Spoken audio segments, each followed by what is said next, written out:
Kembali bersama kami dalam IDX per session closing. Pemirsa, entitas usaha PT Merdeka Gold Resources Tbk, yaitu PT Pani Industri Nusantara, resmi menandatangani kontrak konstruksi raksasa untuk pembangunan fasilitas penyimpanan tailing Hulawa di Gorontalo.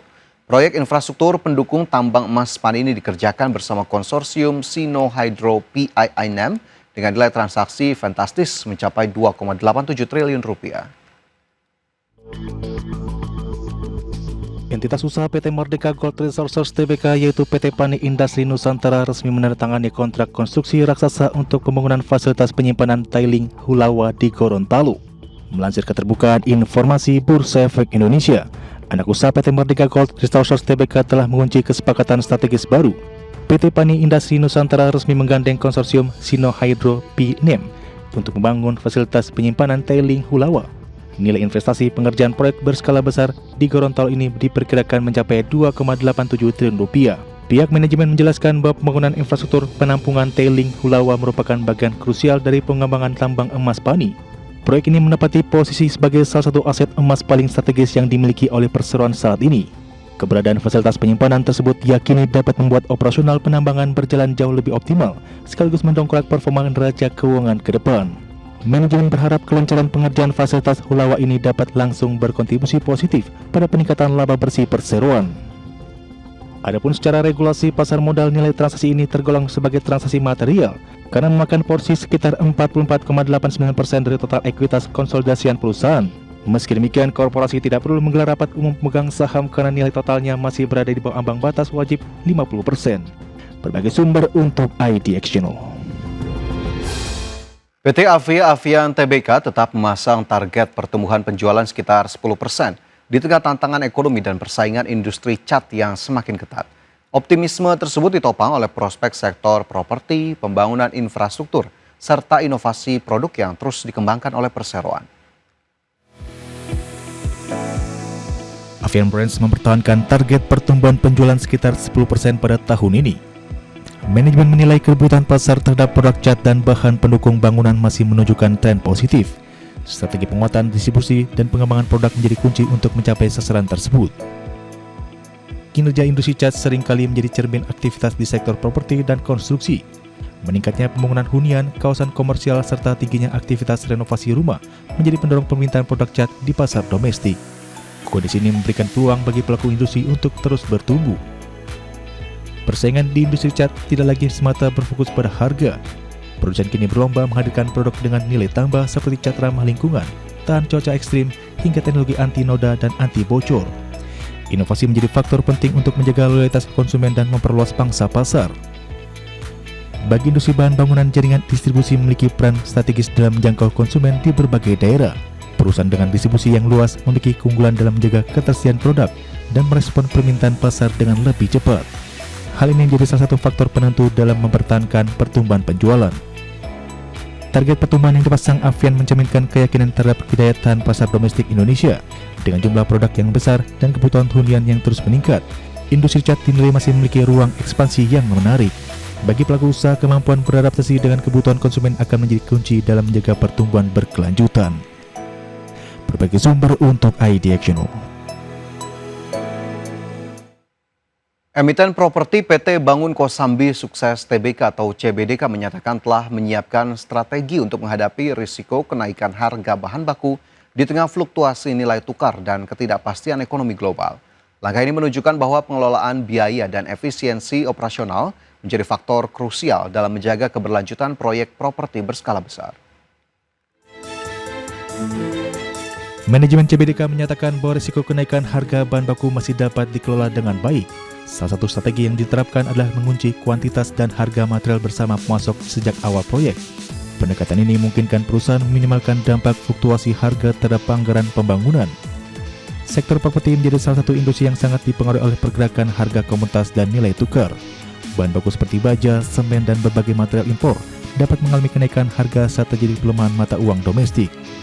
Kondisi tersebut memaksa pelaku usaha untuk memiliki strategi manajemen risiko yang lebih matang. Di tengah persaingan industri yang semakin ketat, kemampuan menjaga efisiensi biaya menjadi faktor penting bagi emiten properti. Perusahaan yang mampu mengendalikan biaya konstruksi berpeluang mempertahankan margin keuntungan dan menjaga kinerja keuangan tetap stabil. Hal ini menjadi sangat penting terutama bagi proyek jangka panjang yang memiliki nilai investasi besar. Industri properti kini juga mulai memanfaatkan teknologi untuk meningkatkan efisiensi proyek, penggunaan sistem perencanaan digital, pemantauan rantai pasok, hingga analisis data, membantu pelaku industri dalam mengoptimalkan pengadaan material dan mengurangi risiko pembengkakan biaya. Transformasi ini menunjukkan bahwa inovasi menjadi bagian penting dalam pengembangan sektor properti modern. Meskipun dihadapkan pada tantangan biaya dan kondisi makroekonomi, kebutuhan terhadap pengembangan kawasan dan infrastruktur masih terus tumbuh. Bagi pelaku industri, kemampuan beradaptasi terhadap perubahan kondisi pasar akan menjadi penentu dalam menjaga pertumbuhan bisnis secara berkelanjutan. Strategi pengelolaan risiko yang baik diharapkan mampu menjaga kepercayaan investor terhadap sektor ini. Berbagai sumber untuk ID Action.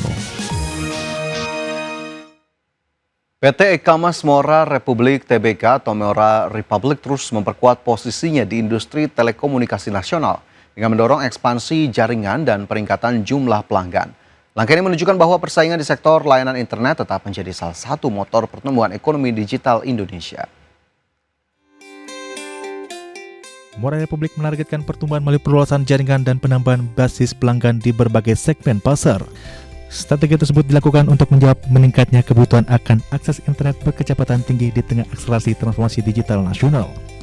Ekspansi ini juga menjadi upaya perusahaan untuk memperkuat daya saing di industri telekomunikasi. Meningkatnya aktivitas ekonomi berbasis digital membuat kebutuhan akan infrastruktur internet terus bertumbuh. Layanan seperti e-commerce, pendidikan daring, hingga hiburan digital sangat bergantung pada kualitas konektivitas yang memadai. Kondisi ini menempatkan penyedia jasa internet sebagai satu pelaku penting dalam ekosistem digital Indonesia. Industri telekomunikasi memerlukan investasi besar untuk membangun dan memelihara infrastruktur. Oleh karena itu, perusahaan dengan cakupan jaringan yang luas memiliki peluang lebih besar untuk meningkatkan efisiensi dan menjangkau pasar yang lebih besar. Mora Republik saat ini didukung oleh jaringan serat optik yang menjangkau berbagai wilayah di Indonesia. Persaingan antara penyedia layanan internet diperkirakan akan semakin ketat, sering meningkatnya kebutuhan belanja modal dan tuntutan peningkatan kualitas layanan. Konsolidasi dan sinergi bisnis menjadi salah satu strategi untuk menciptakan efisiensi operasional dan memperkuat posisi pasar. Tren ini menunjukkan bahwa skala usaha menjadi faktor penting dalam menjaga pertumbuhan berkelanjutan. Perluasan akses internet tidak hanya memberikan manfaat bagi perusahaan telekomunikasi, tetapi juga mendorong produktivitas berbagai sektor ekonomi. Semakin luasnya konektivitas diprediksi akan mempercepat adopsi teknologi, meningkatkan daya saing usaha, serta membuka peluang ekonomi baru di berbagai daerah. Bagi Indonesia, penguatan infrastruktur digital menjadi salah satu fondasi menuju ekonomi berbasis pengetahuan di masa depan. Berbagai sumber untuk ID Action. Pemirsa, China kembali menunjukkan ambisinya dalam persaingan teknologi global dengan memamerkan berbagai inovasi terbaru di bidang kesehatan dan manufaktur. Mulai dari alat bedah jantung berdiameter hanya 5 mm hingga mesin poles berbasis kecerdasan buatan. Teknologi ini menunjukkan bagaimana AI dan rekayasa presisi mulai mengubah berbagai sektor industri. Salah satu inovasi yang menyita perhatian adalah alat bedah jantung berukuran 5 mm yang dirancang untuk mendukung prosedur minim invasif. Ukurannya semakin kecil memungkinkan tindakan medis dilakukan dengan risiko lebih rendah dan waktu pemulihan yang lebih cepat. China juga memamerkan mesin poles berbasis kecerdasan buatan yang mampu meningkatkan akurasi dan konsistensi proses produksi. Manfaat AI dalam manufaktur memungkinkan pengurangan tingkat kesalahan serta peningkatan produktivitas di berbagai sektor industri. Transformasi ini menjadi bagian dari tren menuju pabrik cerdas yang semakin terotomatisasi. Inovasi di bidang alat kesehatan diproyeksikan menjadi salah satu sumber pertumbuhan ekonomi baru di masa depan. Meningkatnya kebutuhan layanan medis akibat bertambahnya usia harapan hidup dan perubahan demografi mendorong permintaan terhadap perangkat medis canggih. Bagi negara yang mampu menguasai teknologi tersebut, peluang ekspor dan investasi terbuka semakin lebar. Pameran teknologi ini menunjukkan upaya China untuk bergeser dari basis manufaktur berbiaya rendah menuju ekonomi berbasis inovasi. Investasi besar pada AI, robotika, dan teknologi medis menjadi bagian dari strategi jangka panjang untuk meningkatkan daya saing global. Kehadiran alat bedah mini dan mesin industri berbasis AI menunjukkan bahwa kecerdasan buatan tidak lagi terbatas pada dunia digital. AI kini mulai berperan dalam meningkatkan kualitas hidup manusia, efisiensi produksi, hingga pengambilan keputusan di berbagai sektor strategis. Berbagai sumber ada Channel. Kawasaki Robotics memperkenalkan RL030N, platform robot baru berbasis physical AI, dalam ajang Automate 2026 di Chicago, Amerika Serikat. Kehadiran teknologi ini menandai pergeseran besar dalam dunia otomasi dari robot yang hanya menjalankan perintah berulang menjadi sistem cerdas yang mampu memahami dan beradaptasi dengan lingkungan kerja secara real-time. RL030N menjadi platform robot terbaru Kawasaki yang dirancang khusus untuk aplikasi physical AI. Berbeda dengan robot industri konvensional, sistem ini dikembangkan agar mampu memproses data dari lingkungan sekitar dan merespon perubahan secara lebih fleksibel.